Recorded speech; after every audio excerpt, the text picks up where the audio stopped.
Esta es mi historia real. Sucedió en Pensilvania. Mi hijo me miró a los ojos y dijo, estarás bien en el garaje por un tiempo. Dormí allí durante 2 noches. Pero en la tercera noche, le entregué el aviso de desalojo. Luego, desde el otro lado de la mesa de la cocina, su voz cortó el silencio como un cuchillo. Escucha, vieja bruja. En la casa, nos estás sofocando. El garaje es la única forma en que esta familia puede respirar. Piense en ello como una prueba de resistencia. Si sobrevives el invierno, podríamos reconsiderar.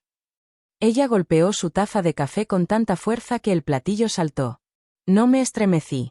Me senté allí, plegados en mi regazo. Me sentí cada segundo de mis 75 años presionando en mi pecho. No dije nada. No pude. Había pasado 47 años como secretario de la corte, disciplinado, organizado, respetado.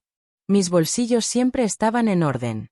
Mi voz llevaba autoridad constante a través de las cámaras de la corte. Pero después de un golpe leve hace solo 3 meses, ya no pude caminar por las líneas del tribunal. Pensé que volvería a la calidez, a la rutina, a casa. Pero estaba equivocado. El hogar ahora era un garaje frío, lleno de polvo, herramientas olvidadas y cajas que nadie recordaba. Ahora vivo en Harrisburg, Pensilvania, con mi hijo y su esposa. Su casa. Su mundo. El médico dijo que no debería vivir solo. Michael, mi hijo, insistió en que me quede con ellos hasta que me recuperé. Dijo que ayudarían. Y le creí. Pensé que la ayuda significaba recoger mis comestibles. Llevándome a mis citas. Haciendo un seguimiento de mis medicamentos. Pero resulta que la ayuda significaba algo completamente diferente. La mañana después de mi primera noche en el garaje, me desperté en un piso cubierto de aserrín. ¿Mi cama? Una cuna plegable. ¿Mi manta? Tan delgado que pude ver la luz a través de ella. No había calor. Sin ventana. Solo una linterna colgaba de un clavo en la pared. Me quedé allí en silencio, mirando las vigas del techo. Contando cada grieta. Mirando la burbuja de pintura y pelar. Y en ese momento, me perdí todo lo que había dejado. El eco de las voces en la sala del tribunal. El ritmo de escribir. El aroma afilado de papel fresco y tinta. Luego, justo cuando comencé a sentarme, la puerta se abrió. Michael metió la cabeza. ¿Estás bien, mamá?, preguntó. ¿Su tono?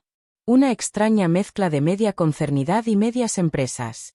Se quedó allí, usando sudores arrugados, como siempre lo hacía su esposa. Le di un pequeño asentimiento. ¿Mi voz? Se sintió como me atrapó en la garganta. Suspiró. Pronto te conseguiremos un calentador de espacio. Solo necesito verificar el interruptor. Está bien, susurré. Bueno. La puerta se cerró detrás de él. Pero el silencio no duró mucho. Desde el otro lado, escuché su voz, afilada, cruel y fría. Si ella se congela hasta la muerte, no tenemos que lidiar con el poder o transferencias de propiedades. Entonces su voz se volvió más fuerte. Es mejor que lidiar con esto todos los días, ya sabes. Me quedé completamente quieto, fingiendo estar dormido. Mi cuerpo se sintió frágil, pero mi mente, todavía agudo. Lo suficientemente agudo como para atrapar cada palabra. Pensé en los días que trabajé en los tribunales. Arrances de presentación. Turning pages de testimonios gruesos. Coordinando horarios para jueces mayores y más temblorosos de lo que soy ahora. Y sin embargo, nunca me había sentido más inútil. Me quedé lentamente. Encontré mi bata colgando sobre la puerta del garaje y la envolví con fuerza a mi alrededor. Luego me senté en la cuna. Manos en mi regazo. Rodeado por el olor de cartón viejo y herramientas oxidadas. Y me preguntaba, ¿en qué me había convertido en ellos? ¿Un recordatorio del envejecimiento? ¿Un símbolo de inconveniencia? Esa segunda noche, el frío fue más profundo. Me detuve la delgada manta, rezando, no me despertaría en medio de la noche, temblando de nuevo. Pensé en mi esposo. Su risa. La forma en que me sostuvo después del golpe cuando lloré en silencio. Pensé en nuestro pequeño apartamento, ahora se vendió. Los pasillos del tribunal nunca volvería a caminar. Las manos firmes que una vez firmaron cada documento legal. Luego vino la mañana. Un sonido suave y chirrido me despertó. Mi teléfono. Lo había escondido dentro del compartimento del guante de su automóvil antes de mudarme. Era mi sobrina de Baltimore. Tía Eleanor, ¿cómo te sientes? Su voz era amable. Estoy manejando, respondí suavemente. Pero su tono cambió. Suenas frío. Físicamente frío. ¿Estás a salvo? Me traje. Estoy a salvo. Entonces ella dijo. Mamá me dijo que te quedas en la guarida. Dudé. Luego confesado en silencio. Yo, duermo en el garaje. Silencio. Una gran pausa. Entonces su voz llegó de nuevo. Mamá, eso es ilegal. No deberías. Ella colgó. Me senté quieto, teléfono en la mano, ojos cerrados. Ilegal. Había estado tratando de quedarme educado. No causar problemas. Para mostrar gratitud. Pero la gratitud pertenece cerca de un fuego cálido. No aquí.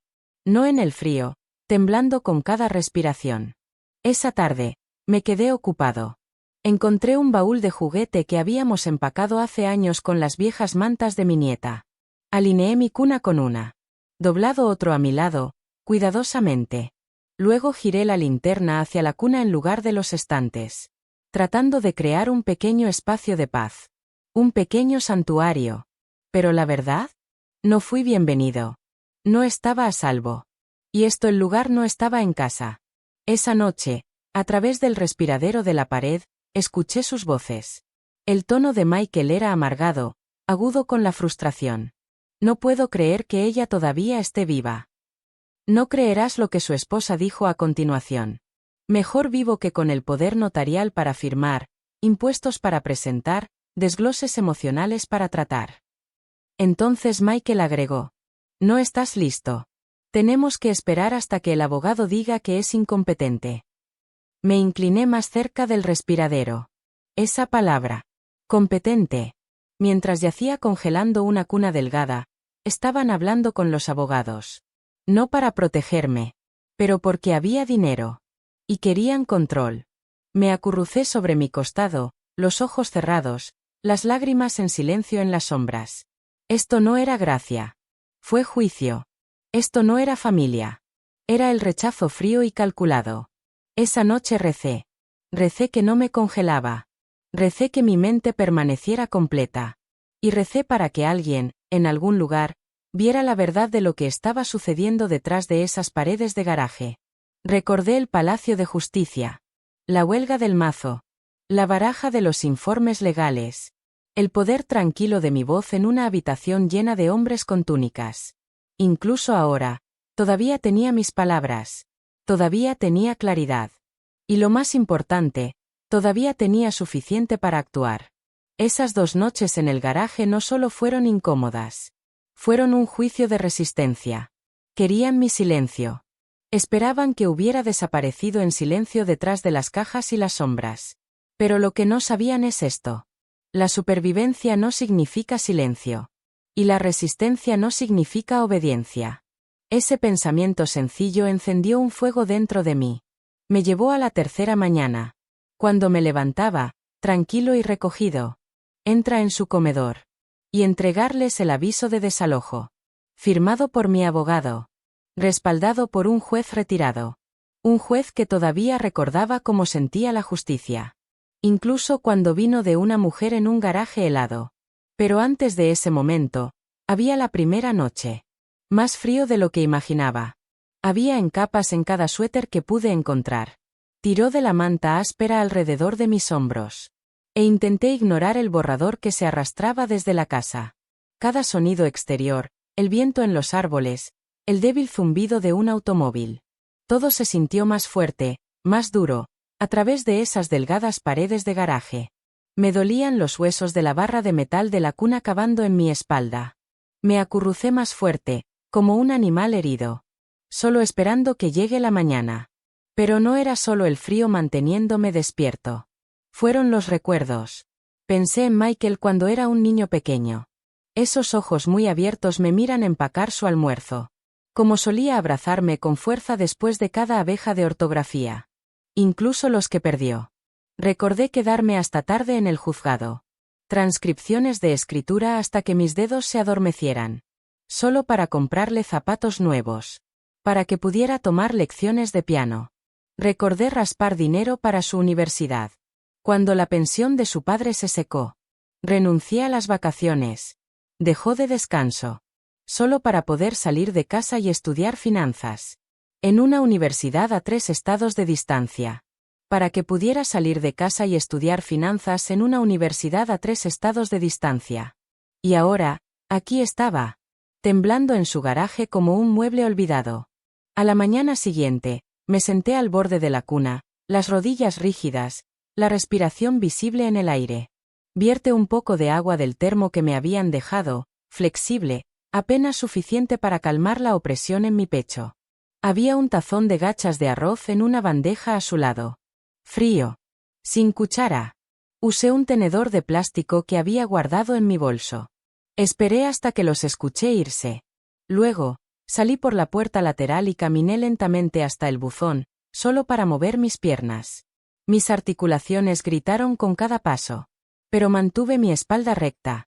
Esa tarde, a través de la ventana agrietada cerca de la parte superior de la puerta del garaje, los vi regresar. No estaban solos. Los amigos entraron detrás de ellos, llevando bolsas de supermercado llenas de vino, papas fritas, bandejas de fiesta. La risa resonó en el camino de entrada. Era un cumpleaños. Lo había olvidado. La esposa de Michael cumplió 42 años ese día. Desde el garaje, los vi reunirse en la sala de estar. A través de la brecha de cortina, los vi pop champán. Alguien sacó un pastel. Una pancarta se extendió por la pared. Feliz cumpleaños, Rachel, escrito en oro. Nadie vino a comprobarme. Nadie me trajo una porción. Esa noche, tosí hasta que mi garganta picado. Traté de quedarme callado. Cuando llegó la sangre, la limpié con mi manga, luego la metí debajo del colchón para que nadie lo viera. No tocé. Lo habían dejado en claro. No debía interrumpir su vida familiar. Alrededor de la medianoche, escuché pasos en el porche trasero. Las paredes cerca del calentador de agua eran delgadas. Presioné mi oído hacia el lugar, y contuvo la respiración. Era Michael. En el teléfono. Su voz baja, pero afilada. Ella todavía está aquí. Sí, pensé que iba a tops de 2 días. Pausa. No, no podemos avanzar hasta que tengamos pruebas de que no es competente. El abogado dijo que una vez que recibamos 2 revisiones médicas más, podemos solicitar la tutela completa. Pausa de nuevo. Ella no firmará nada. Simplemente se sienta allí como un fantasma. Luego vino una risa. Y juro, mamá es más duro de lo que se ve. Pero si se desliza incluso una vez, por lo que la confusión, podemos presentar una presentación. Me retrocedí de la pared. Mi estómago se volvió. Tutela. De eso se trataba todo esto. No eran solo crueles. Estaban calculando. Querían control. De mis decisiones médicas. Mis finanzas. Lo que me quedara. Y estaban esperando que me rompiera. Olvidar. Fallar. Confundieron mi silencio con la rendición. Ese fue su error. Me senté en la cuna. Manos tembloras, no por miedo, sino de furia. Envolví la manta a mi alrededor y cerré los ojos. Pero no estaba durmiendo. Estaba recordando. Y para cuando se rompió la mañana, tenía un plan. No venganza. No ira. Solo verdad. La verdad, entregada con la misma precisión que usé cuando presenté documentos judiciales. Con la misma voz. Una vez solía llamar a Al Rice en una sala del tribunal. Pensaron que 2 noches en el frío me romperían. Pero no tenían idea de quién levantaba el techo con el que estaban bebiendo. Y estaba a punto de recordarles. En silencio. Completamente. Sin levantar mi voz. Mi nieta Lily me dio el reloj hace 2 Navidad. Tienes que mantenerte afilada, abuela, dijo, deslizándose la cosa elegante sobre mi muñeca. Rastrea sus pasos, monitorea su frecuencia cardíaca y, si alguna vez sucede algo, registra. En aquel entonces, sonreí. La criticé. Ella siempre fue reflexiva. Práctico. Al igual que su madre. Mi hija. Se fue demasiado pronto. Llevaba el reloj todos los días, principalmente para mantener feliz a Lily. Nunca imaginé que se convertiría en mi escudo. Pero esa noche, después de escuchar a Michael whisper sobre la tutela, aproveché la pantalla 3 veces. Parpadeó rojo. Eso significaba que estaba escuchando. Y comencé a grabar. A la mañana siguiente, no dije una palabra sobre el desayuno. No es que nadie me ofrezca nada. Pero cuando pasé a Michael en el pasillo mientras él rellenaba su café, lo miré. Y yo sonreí. Como si nada hubiera pasado. Me volví, caminé de regreso al garaje, y cerró la puerta en silencio detrás de mí. Más tarde esa tarde, tuvieron invitados de nuevo. Esta vez, fue el amigo de la universidad de Michael, Sam. Alto. Bullicioso. Un hombre con opiniones tan grandes como su cinturón. Podía escuchar todo desde el garaje. La cocina estaba a solo unos metros de distancia. ¿Ella todavía está ahí fuera?, preguntó Sam, riendo. La voz de Michael cayó a un lanzamiento inferior. Sí. ¿En el garaje? De ninguna manera. Eso es sangre fría, hombre. Michael se rió entre dientes. Ella estará bien. Esa casa ha sido nuestra desde que nos casamos, solo perdiendo el papeleo. Entonces Rachel saltó. El garaje es el único lugar donde puede morir y no inconvenientes a nadie. Todos se rieron. No me estremecí. Presioné el reloj de nuevo. Un parpadeo. Otro archivo guardado. Grabé todo. Su risa. Sus palabras. La crueldad, vestida como una conversación informal. Esa noche, me senté en la cuna, a los auriculares, escuchando atentamente. El audio. Claro. Cada palabra nítida. El tipo de grabación que solíamos incluir en archivos de la corte formales. El tipo que hizo que los jueces se inclinaran hacia adelante en sus sillas. Abrí la red wifi oculta del garaje. Michael pensó que había cortado el acceso. No sabía sobre la segunda línea que había instalado personalmente. De vuelta durante la renovación que pagué, hace 5 años. Saqué mi vieja tableta. Todavía escondido de forma segura dentro de mi maleta. Y comencé a transferir los clips. Audio y video. Directamente a mi abogado. Alguien con quien no había hablado en casi una década. Se llamaba Francis. Habíamos trabajado juntos durante más de 20 años. Ella fue una vez la empleada principal en la corte de familia. Famoso por su memoria fotográfica y su tolerancia cero por el abuso. Cuando me retiré, ella me trajo una rosa amarilla y dijo: si alguna vez me necesitas, llamas. Esa noche, llamé. Ella respondió en el primer anillo. Me preguntaba cuándo finalmente dejarías de ser educado, dijo. Tengo algo, respondí. Pensé que lo harías. Le envié los archivos por correo electrónico. 5 minutos después, ella me envió un mensaje de texto. Los tengo. No estás solo. Siéntate fuerte. Esto se moverá rápido. Y así como eso, el garaje ya no se sentía tan frío. ¿Por qué la justicia? La justicia me había escuchado. Y se estaba vistiendo. Esperé hasta que la casa estuviera dormida. Había pasado la medianoche cuando me deslicé mi abrigo sobre mis hombros y me senté cerca de la puerta lateral del garaje, lo suficientemente cerca como para obtener una señal. Sostuve el teléfono contra mi pecho mientras sonaba. Mis manos temblaron, no por miedo, sino por el peso de lo que estaba a punto de hacer. Cuando respondió, su voz era exactamente como la recordaba, medida, constante, baja. Eleanor, dijo. Sí, juez Benton, respondí. Espero no haberte despertado. He estado esperando esta llamada durante años. Y me di cuenta, lo decía en serio. Lo escuché en el suspiro que siguió. Dime qué pasó.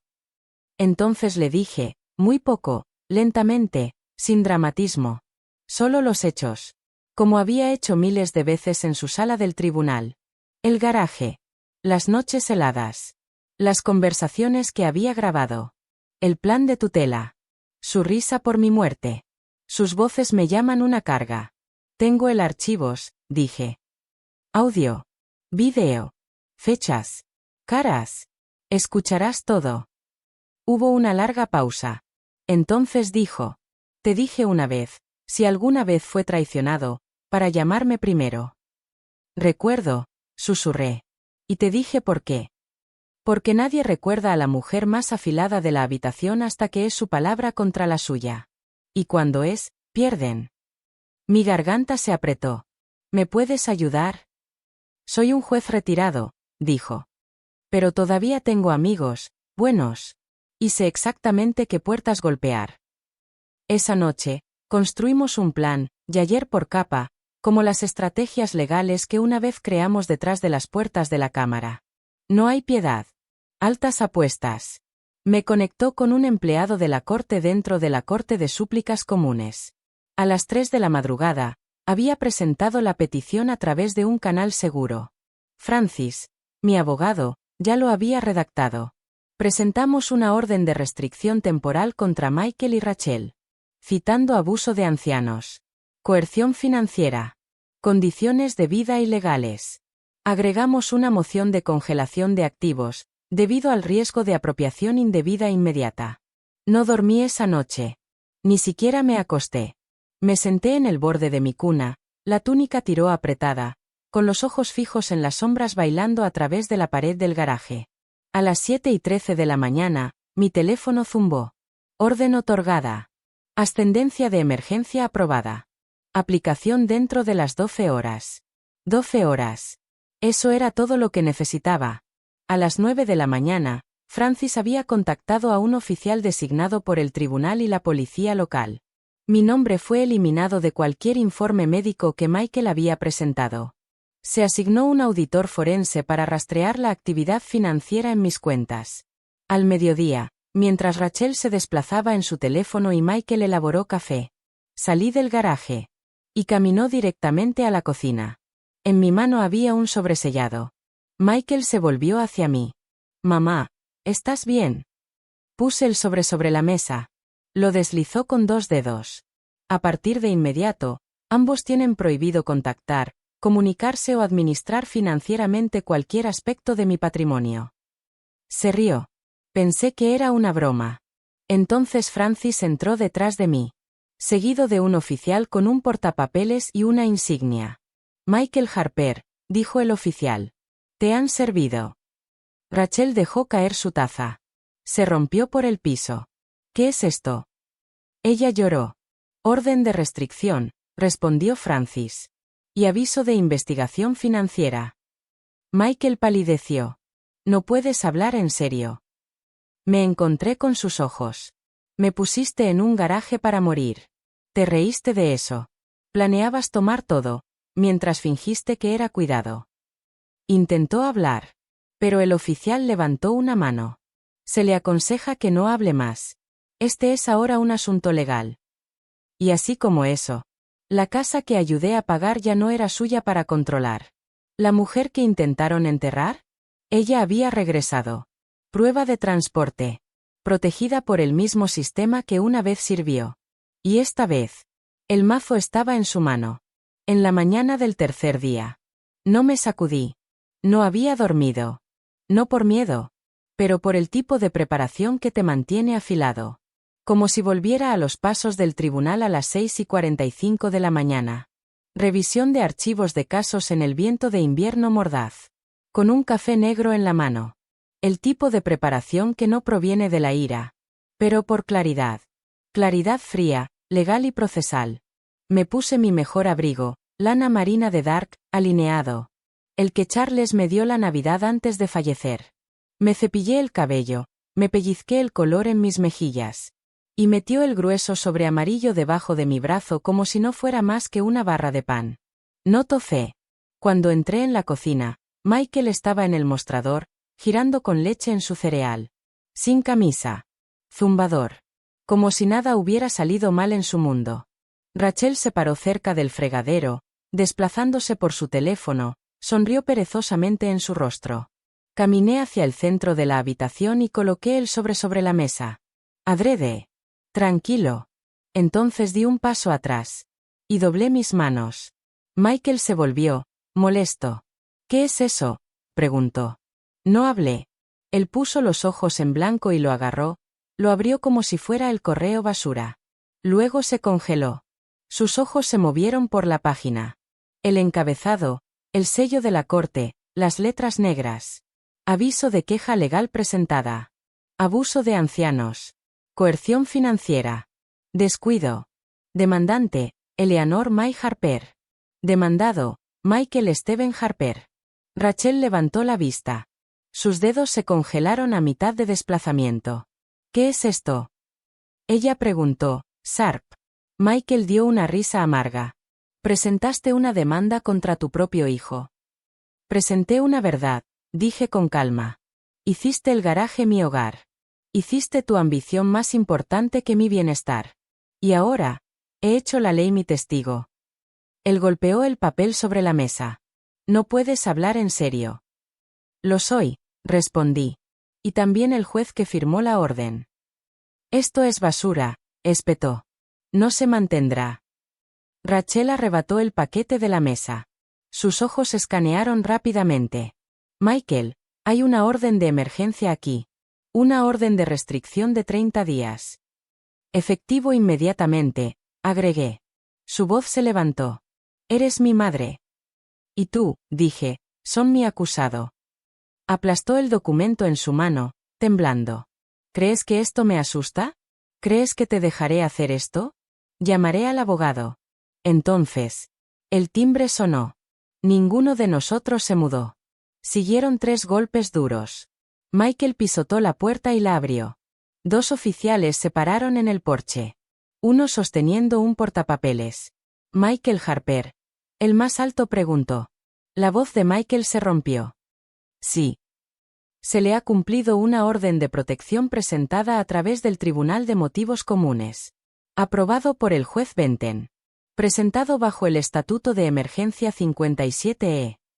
Estamos aquí para hacer cumplir la orden sin contacto de 30 días y comenzar el inventario para una congelación financiera temporal pendiente de investigación. Rachel jadeó. Me quedé quieto, los manzanos doblados. Los hombros de Michael comenzaron a temblar. Esto es una locura. Él gritó. Es vieja. Está confundida. Ni siquiera sabe lo que está haciendo. Pasé adelante. Sé exactamente lo que estoy haciendo. Te di 30 años de sacrificio. Te di un futuro. Y me diste un garaje, y un plan para robar lo poco que me quedaba. Me miró como si fuera un extraño. Rachel retrocedió lentamente en el pasillo, pálido. El oficial le entregó a Michael un paquete. Tiene 1 hora que empacar. Se quedará en una residencia separada.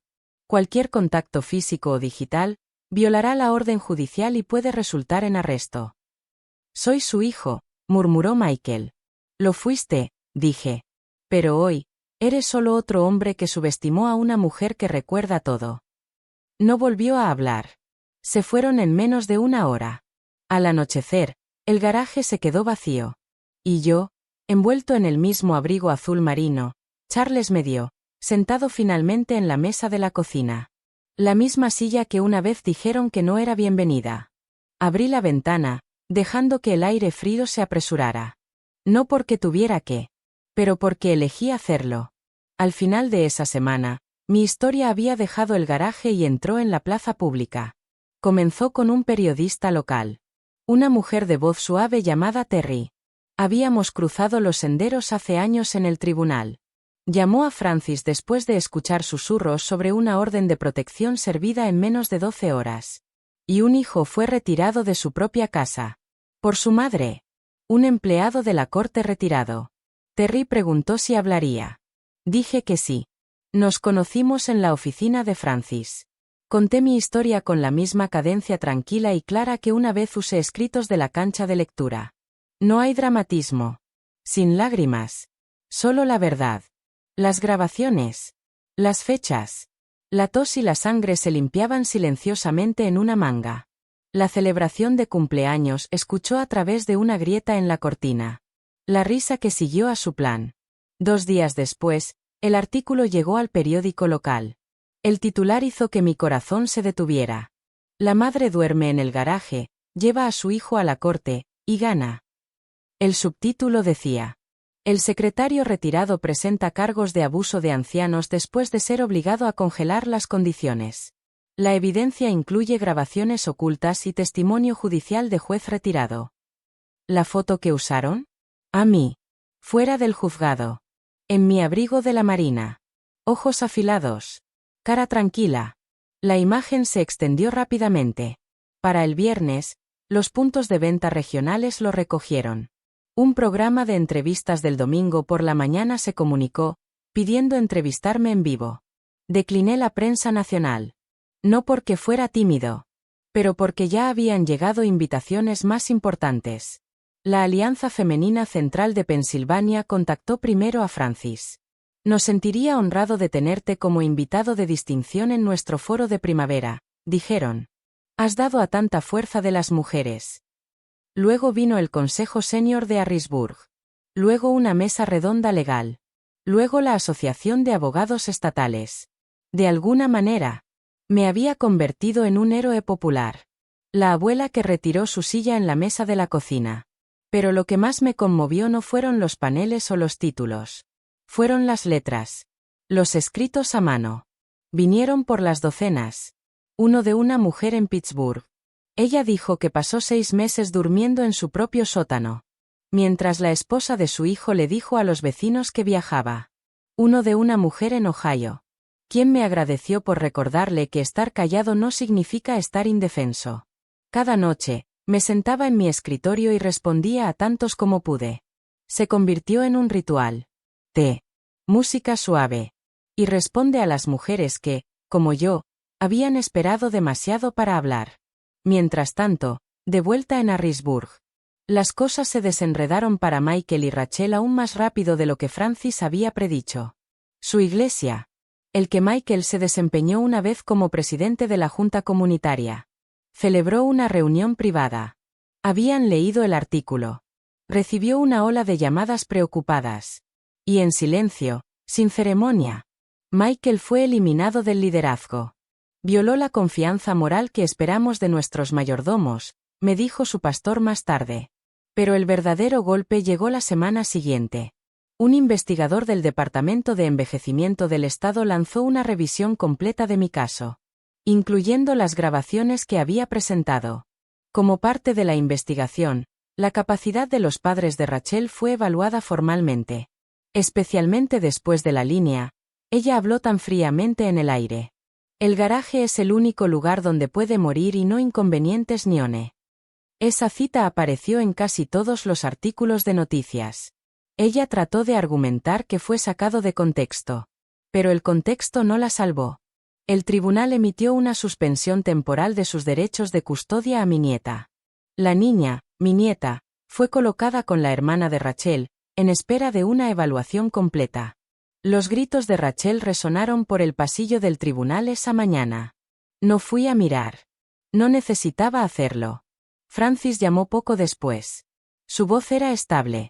«¿Ha hecho?», dijo. «Ella está fuera». No había alegría ver a una madre perder a su hijo. Pero había justicia al ver a una mujer enfrentar la consecuencia de creer que la vida de otra mujer era desechable. Más tarde ese mes, me invitaron a hablar en un seminario llamado Poder en una resistencia tranquila. Me paré en el podio frente a una audiencia llena de mujeres. Algunos jóvenes. Un poco de cabello gris. Todos se inclinaban como cada palabra que estaba a punto de decir que importaba. Comencé. No soy ruidoso. Nunca fui el fuerte. Tomé notas. Programé audiencias. Organicé la verdad en carpetas ordenadas y se la entregué a los hombres que obtuvieron el crédito. Pero nunca olvidé cómo hablar. Solo esperé, porque cuando importaba. Me pusieron en un garaje y lo llamaron generosidad. Pero registré su crueldad y se la di a la justicia. No por venganza, pero porque algún día, otra mujer podría estar en un garaje sin abrigo. Y quiero que ella sepa, ella no está sola.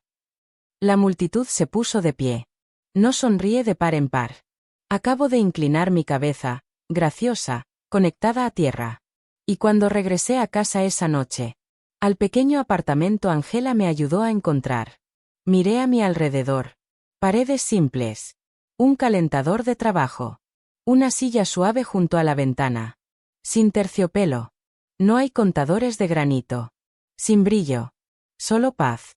Y poder. Del tipo que no grita. Del tipo que nunca olvida. Ahora vivo en el segundo piso de un edificio tranquilo en el borde de Mechanicsburg.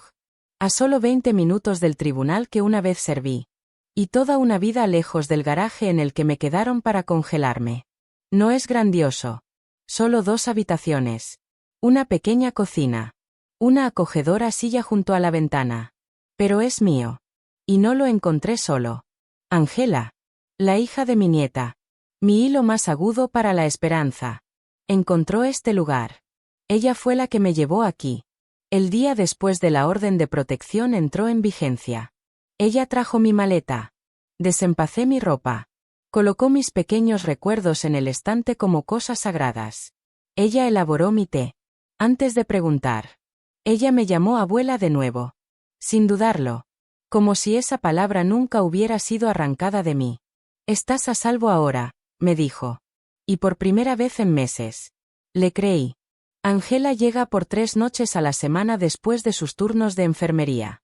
Hacemos sopa. Jugamos dominó. Y a veces nos sentamos en silencio. Amo ese silencio. No se lastima. Se cura. Después de que la tormenta de los medios se calmó. Me pidieron que volviera a hablar. Pero esta vez, no en un foro de mujeres o en una mesa redonda legal. Esta vez, fue nacional. Un segmento de noticias del domingo por la mañana llamado Voices of the Forgotten quería presentar mi historia. Parte de una serie especial sobre abuso de ancianos y traición familiar. Al principio, dije que no. Había dicho lo suficiente. Yo había ganado. ¿Qué más había para probar? Pero Angela me miró y dijo: Abuela, alguien por ahí todavía está durmiendo en un garaje. Alguien que no tiene un abogado, un juez o una grabación. Pero tal vez te escuchen. Entonces dije, sí. El estudio era estéril, brillante. Las luces estaban calientes. El ancla, pulido y encantador, me ayudó durante la verificación de sonido. Llevaba mi mejor blusa azul marino. Mi cabello estaba atrapado hacia atrás. El micrófono recortado a mi collar se sintió pesado. Pero me senté alto. Y cuando las cámaras rodaron, comencé así. No estoy aquí para llorar. Ya hice eso. Estoy aquí para recordar, porque la memoria, cuando está protegida, hace evidencia. Les conté la historia completa. El golpe. El garaje frío. Los susurros detrás de las paredes. No hablé lentamente por mi edad. Hablé lentamente para que cada palabra aterrizara como un pie a través del hielo agrietado. Y luego me detuve. No odio a mi hijo, dije. Lo lloré. Lamento quien solía ser. Pero no quiero que lo castigue. Quiero gente como él, prevenida. El segmento se emitió 2 días después. La red recibió más de 4,000 correos electrónicos. Algunos ofrecieron apoyo. Algunos ofrecieron donaciones a los refugios de abuso de ancianos. Algunos simplemente dijeron: te creo. Y ahora, me creo a mí mismo. Después de eso, comencé a ser voluntario con la red de apoyo de ancianos de Pensilvania. Principalmente consultas. Los casos donde las mujeres no estaban seguras de si lo que estaban pasando era suficiente para hablar. Y les dije esto. Si tienes que preguntar si algo es abuso. Probablemente lo sea. No me llamo un guerrero. Ni siquiera me gusta la guerra.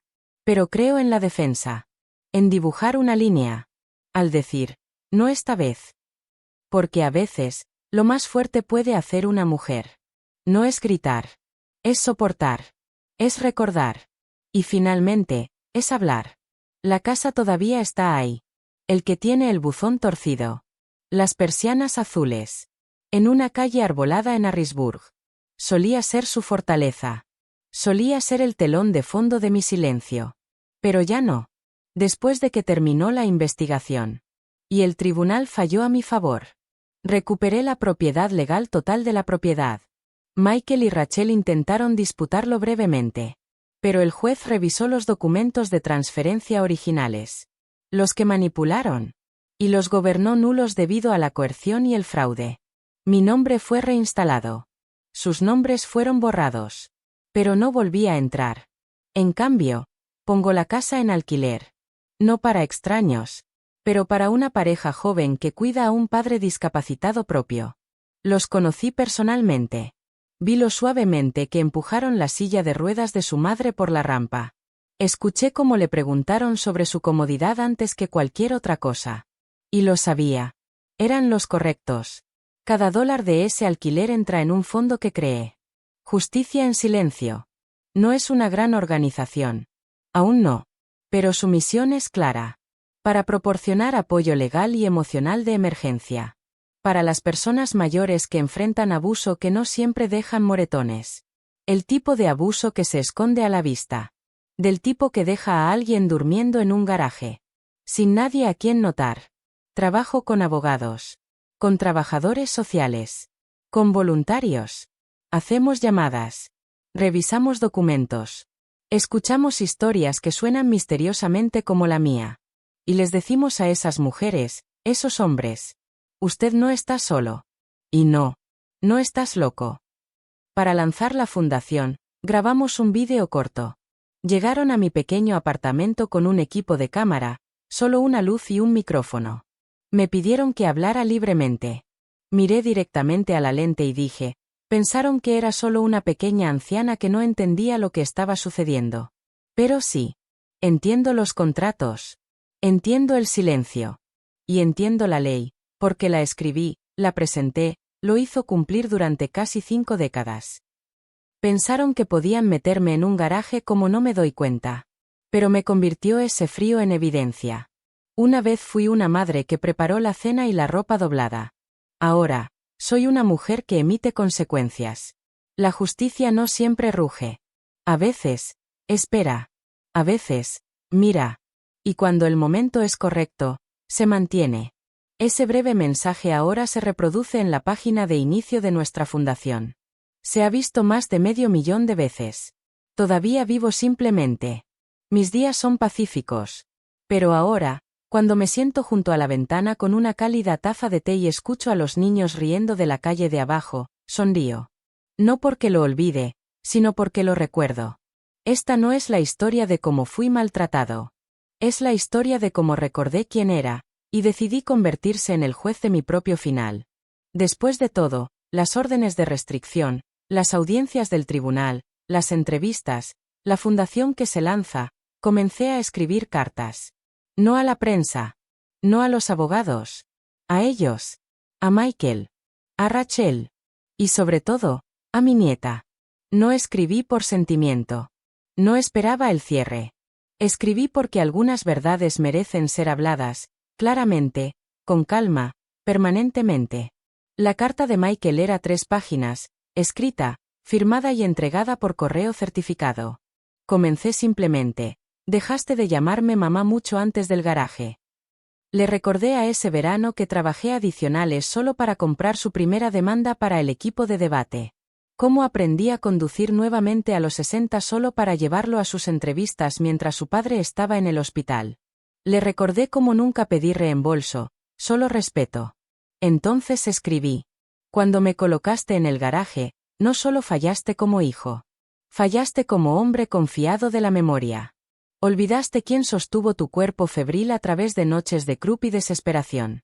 Y ese olvido, más que la crueldad, es lo que te condenó. Terminé sin odio, pero sin perdón. Puedes reconstruir tu vida, pero no a través de mi silencio. Perdiste el derecho de eso. La carta de Rachel era más corta. Te reíste de donde podría morir. Espero que escuches esa risa en tu cabeza cada vez que tu hija pregunta a dónde fue su abuela. No más. Nada menos. Pero la carta más difícil de escribir fue para Maddie, mi nieta. Tenía 12 años cuando sucedió, lo suficientemente mayor como para notar el silencio, lo suficientemente joven como para protegerse de los detalles. En la segunda noche del garaje, deslizó una tarjeta doblada debajo de la puerta. Todavía lo tengo. Lo siento si era malo. Te amo. Maddie. Nunca respondí. No entonces. Pero ahora, desde mi pequeño escritorio junto a la ventana, escribí. Maddie, no hiciste nada malo. El silencio no fue tu culpa. A veces los adultos esconden su vergüenza llamándola protección. Pero ahora tienes la edad suficiente para entender que amar a alguien significa hacer preguntas. Y cuando estés listo, espero que me preguntes todo. Te diré la verdad. Y nunca te haré sentir pequeño por buscarla. Lo firmé de la única forma que se sentía bien. Con amor, siempre e inquebrantable, abuela. Lo envié por correo. No sé si ella responderá. Pero necesitaba que supiera, no lo hice desaparecer. Reclamé mi nombre, mi espacio, mi historia, y sobre todo, mi voz. Porque eso es lo que realmente significa justicia en silencio. No castigo, sino presencia. No venganza, pero la verdad, restaurada. Página por página, palabra por palabra, hasta que incluso las mujeres en los garajes se recuerden, por su nombre. Entonces nadie, nunca más, se atreve a olvidarnos. Si lo has llegado tan lejos, tal vez sea porque algo profundo dentro de ti reconoció el frío, no solo el frío de un garaje en Pensilvania, sino el silencio más frío de ser despedido, subestimado, o borrado lentamente. Tal vez tú también lo has sentido. Ese momento que alguien te llamó una carga a puerta cerrada. Esa picadura cuando dijeron, has tenido tu tiempo. Como si la dignidad tuviera una fecha de vencimiento. Tal vez, como yo, te dijeron que estuvieras agradecido por las obras. Mientras se deleitaban con la mesa, una vez ayudó a construir. Tal vez alguien te hizo dudar de tu propio dolor. Te dije que tu memoria mintió. Te dije que tu verdad era inconveniente. Si es así, déjame decir esto claramente. Usted no está solo. Aquí en la Abuela True Stories, mantenemos espacio. Espacio para las mujeres que perduraron en silencio. ¿Quién ahorró los recibos cuando nadie más recordó la deuda? Hablamos por las abuelas, las madres, las viudas, las mujeres que trabajaron toda su vida, dieron todo su corazón, todos sus corazones. Y se les dijo un día, estaban en el camino. Pero ya no. No nos quedamos en silencio. No rogamos que nos escuchen. Hablamos. Con el peso de la memoria. Con la fuerza de la justicia tranquila. Con el poder de todo lo que intentaron ignorar. Nuestras historias no son ficción. Son las páginas que faltan detrás de todas las fotos familiares perfectas. Son las notas al pie de página que nadie quería publicar. Y ahora, se les dice. Entonces, si esta historia agitó algo en ti. Si sintió que tu mandíbula se apretó, tu pecho se aprieta. Si me susurraste yo también en la tranquilidad. Entonces no te vayas todavía. Quédate con nosotros. Suscríbase a las historias reales de la abuela. Porque cuando lo haces, no solo estás haciendo clic en un botón. Estás enviando un mensaje. Un mensaje para cada mujer que alguna vez fue expulsada del marco. Que todavía estamos aquí. Que todavía estamos mirando. Y que todavía estamos diciendo la verdad. Porque esa verdad puede llegar tarde. Puede llegar suave. Pero nunca viene vacío. Así que adelante. Haga clic en suscribir. Porque la venganza no tiene fecha de vencimiento. Y la sabiduría nunca se retira.